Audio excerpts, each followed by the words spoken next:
வணக்கம் மக்களே. வெண்டைக்காயை பொரியல் பண்ணி பார்த்துருக்கீங்க, குழம்பு வச்சு பார்த்துருப்பீங்க.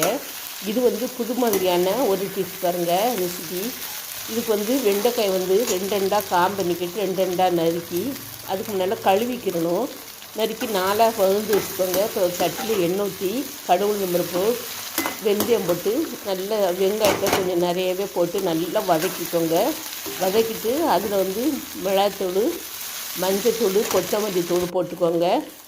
கொஞ்சம் உப்பும் போட்டு தண்ணியும் லேசாக ஊற்றிக்கோங்க.